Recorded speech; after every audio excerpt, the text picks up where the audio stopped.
Alright, welcome back to the channel, everyone. So today we have a few things to discuss, but first, Dricus Du Plessis. Basically, he was talking with, I don't know who these guys were, maybe his friends, I don't know. They were saying like, oh yeah, we're going to go to the Miami card, we're going to go to this or whatever. Might as well go to Chicago. And Dricus just drops this bombshell, where he says it's going to be a big card. The co-main event is going to be Paddy Pimblett versus Justin Gaethje. And he's like, that's an awesome fight. And everyone's like, oh, like that's a great fight. Which it is, truly. But I think Dricus needs to chill out, brah. Because Paddy Pimblett, literally a few moments later, he's like, "Yous are mad if you think I'm fighting in August, lad. Fucking hell." And it's true, because that's the thing. Everyone knows Paddy blows up after every fight camp. So for him to cut that much weight in this short amount of time, it's wishful thinking. Obviously, it could be done. But yeah, by Dricus saying that, I'm like, okay, maybe he's not right on the date. Maybe the UFC is still thinking like, okay, do we put Paddy here? Do we put them there? But what this tells me is that they're going to go ahead with the Paddy Gaethje one. Because you look at it, I think, I don't think the UFC is budging on Gaethje's negotiation tactic. I'm going to retire if I don't get my 18th title shot. And the UFC is like, okay, fuck off. So, yeah, I don't think Gaethje's going to get his way as far as the title shot. And Ilia is probably in no rush to come back because obviously Arman is the rightful 100% number one contender. But, you know, it's the UFC these days, 2025, right? So we can't be confident of that. And then with Paddy going into the cage, all this commotion. But, yeah. Anyways, so yeah, he says, you're mad if you think I'm fighting in August. However, like I said, I think this is the matchup they're going to go with. And then, not only that, this adds more fuel to the fire of this conspiracy because Arman Tsarukyan, just randomly, he's like, on a side note, Dan Hooker is still a bitch. Just thought that needed to be said.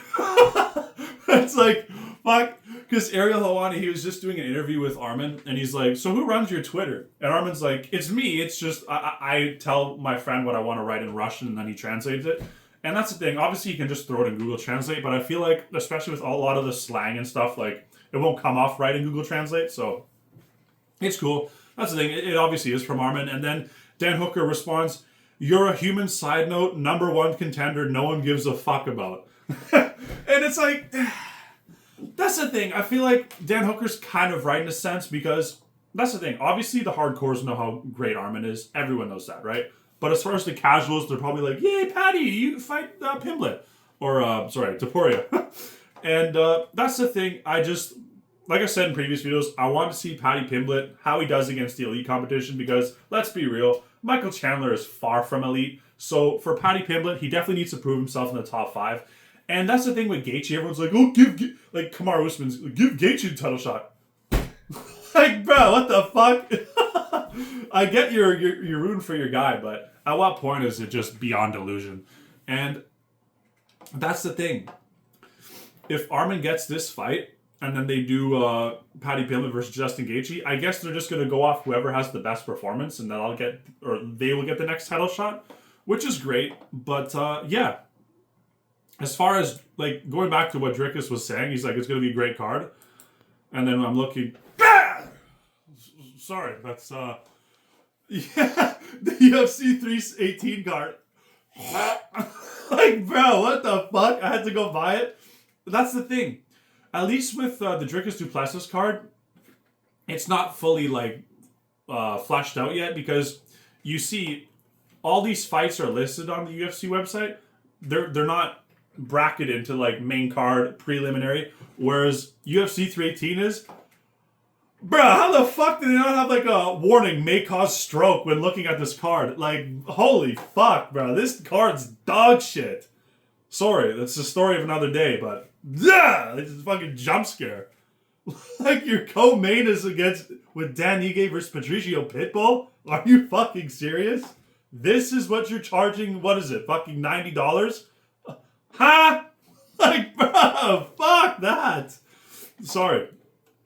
But yeah, hopefully Dricus Du Plessis and Jamahal, hopefully they get a better card because this is kind of looking like a boxing card as well, where it's just like the main card or the main event's great, but yeah, definitely does need some work. So hopefully they can get a few more ranked opponents because yeah, you got some work to do on this card. It's not terrible. Like the matchups are decent. It's just a little more names, a little more excitement, because that's another thing. Like, you look at 318 versus like the fight night in Abu Dhabi. It's night and day. And the Abu Dhabi one's for free. So if you want to question anything, it's like, how are you having a fight night with like Petr Yan,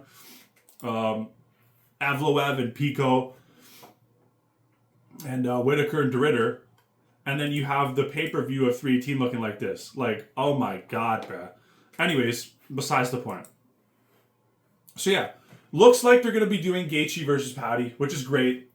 And that's the thing. People are complaining about Gaethje. It's like, you look at Gaethje, look at his choices, right? So Arman, which is like a guaranteed loss. Not guaranteed, but he's just going to out-wrestle him, right? Let's be real. You look at the Dan Hooker matchup, and Gaethje's probably like, that's going to be hell. For whatever 3-5 rounder, that's going to be hell. Nightmare matchup, right? Obviously, Gaethje could get that one done for sure, but I just don't think Gaethje wants to do that kind of fight, especially if he has title aspirations. Whoever's coming off of the Gaethje Hooker fight, if that happens, they're going to be like beyond damaged for the Ilia Topuria, and Ilia Topuria is just going to boom, boom, boom, done. So, yeah, if I'm Justin Gaethje and I seriously want to stay in the sport, Paddy Pimblett's probably the best route for him. Obviously, Paddy Pimblett, I think he's going to win, but it's the most winnable matchup in my opinion. Because that's the thing, Gaethje's not going to wrestle Dan Hooker, you know what I mean? Like, come on. So, yeah, that's all that. We'll see if Dricus is right, but yeah, hopefully there's more announced fights for that. And then moving on, next topic is Jamahal Hill. So Jamahal Hill, I was watching his, he did a video about just basically recapping his fight where it was UFC Baku, and he was like very happy with everyone, how they treated him and shit. And apparently the food's really good too, so that's cool. But yeah, he gets into the fight itself, and he's talking about like, when they called the judges' scorecards, I thought I won rounds 1 and 5 or whatever he said.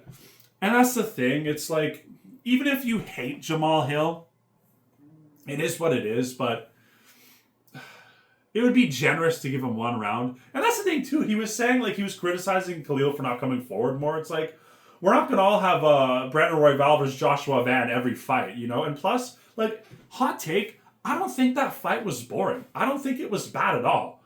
You know what I mean? I wasn't totally sober watching it, but like, I don't think that was a bad fight, especially for light heavyweight standards. Like, obviously people wanted a little more pressure and a little more engagement, but Jamahal Hill said it's partially on me too. And a lot of things Jamahal Hill said in that video, a lot of the haters should appreciate it, because it's like he's being honest. You know what I'm saying? Like, he is acknowledging that he should be doing a lot better, especially with, like, he said he hasn't been running and stuff. And Paul Felder on the Believe You Me, he was saying he was talking to Jamahal Hill after, I think in the back of the arena or something. He was saying like, man, do you do this before fight? And Jamal's like, no. Do you do this? No. Like, talking about like running, dieting, all this shit. See, that's the thing. A blind man can see that Jamahal Hill's clearly not taking his athletic career 100% serious. Like, you see he's got a gut on him and stuff. And he was saying, Jamahal was like, yeah, I go up to like 265 or whatever when I'm out of camp. And I'm like, you can't be doing this, man, especially if you have title aspirations. And a lot of the comments were saying how it's like, man, Jamahal Hill needs to stop like downplaying his opponent's skill sets, especially like the Poatan and the Khalil fight, right? Because Jamahal Hill's like, oh, I'm on another level, all this. And then Jamal's like, I'm on another level, I just haven't been able to show it. And that goes back to my point I made a few videos ago. Honestly, man, Jamahal Hill, he needs to get out of that gym. Same thing with the O'Malley situation. I've said this before. They're too comfortable. Who the fuck's letting him balloon up like this? Like, you need, especially at a championship top 5 level, where Jamahal Hill's not top 5 anymore, I don't think, but still. Who the fuck's letting him show up to the gym whenever he wants, eat whatever the fuck he wants, and look like he's just a guy off the street? You know, like, that's the thing. Light heavyweight isn't the highest skill division. By no means. I get that. But this isn't heavyweight. Like, you should not be fat. I get everyone's going to look like those marble statues of, like, Greek gods and all that. I understand that. Totally. But I would just expect a little more discipline, especially for, like, a top 5 fighter in the world. And that's all the reason why I would say go to Eric Nixick at Extreme Couture. Have him be your main coach. And just, that's the thing, Jamahal Hill needs to chill out a bit as well, because he's still talking about the Achilles shit. And that's the thing. Obviously, I don't have the x-rays of his foot, and I'm sure it's not, great. But at what point do you let that go? And I feel like Eric Nicksick, he can take the reins of Jamahal Hill's camp, keep him accountable. Don't let him balloon up. You're doing sprints, you're doing all this strength and conditioning, like adding all this professionalism to it. Because that's the thing, Extreme Couture, you got Strickland, you got Ngannou, like you got so many other like big guys who you can train with. I'm pretty sure Ankalaev even goes around there every once in a while. And I'm sure obviously like they're going to be tension. I doubt they train together, but still, like there's a lot of big bodies there. And not only that, Eric Nicksick, I feel like he's the right man to have behind Jamahal Hill, because I feel like Jamahal Hill can really look up to Eric Nicksick as like some sort of mentor, right? And just take his career a lot more serious. And I feel like Eric Nicksick can help Jamahal take himself more serious. And yeah, I just revamped the whole thing. Footwork, defense, become more dynamic. That fight with Khalil, you're complaining about, oh, he's not really engaging with the action. Where was the takedown attempts? Where was MMA? You know what I'm saying? So, especially if Jamahal Hill truly wants to come back to be champion, which I don't think he's going to beat Ankalaev. I don't know if he's going to beat anyone in the top 5 at this point, unless he goes with my plan and goes with Extreme Couture. But yeah, Eric Nicksick, hopefully he can help him out, because that's the thing. Extreme Couture, obviously Strickland hasn't really been improving, but I feel like Strickland's a unique case. Whereas you look at all the other fighters in Extreme, they do really well. Obviously not everyone is going to be like a GOAT, like an Ilia or something like that, but you can tell it's a really good gym and it has a good atmosphere. And yeah, I would just like Jamahal Hill to go there too, because I don't even think his gym has a lot of people as well. I think he trains in Michigan or something, and you don't really hear much about Michigan MMA and all that, so yeah, get him into there. Maybe get like an Airbnb or something like that. But yeah, I would like to see Jamahal Hill take his career a lot more serious and do all those things. And let's see. Like, I truly believe that Eric Nicksick can turn Jamahal Hill into Jamahal 2.0. But that's the thing. He's just going to have to get a lot more serious and just be a lot more humble. Because that's the thing. Like, fuck all the noise. Fuck the haters. Everyone's going to talk shit about you, no matter what you are. You know, if you're a garbage man, you're an elite fighter. Everyone's going to talk shit. Fuck that. Who cares?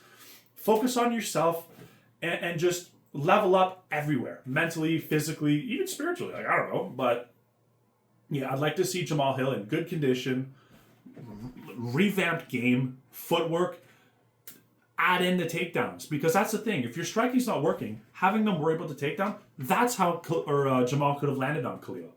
And yeah, like I said, I don't think it was a boring fight. It's just Jamahal really needs to learn a lot, and that's the thing. It's just he needs to adjust his mindset, because yeah, being surprised about that scorecard tells you all you need to know. So yeah, that's the thing. I don't dislike Jamahal Hill at all. I think he's like a fun character. You know what I mean? I was looking forward to the build up between him and Magomed Ankalaev. He's like, I don't like that fucking guy. Like, and Magomed Ankalaev's like, oh, you're shit or whatever. And it's just, I feel like it would have been funny, especially the press conference and stuff. But yeah.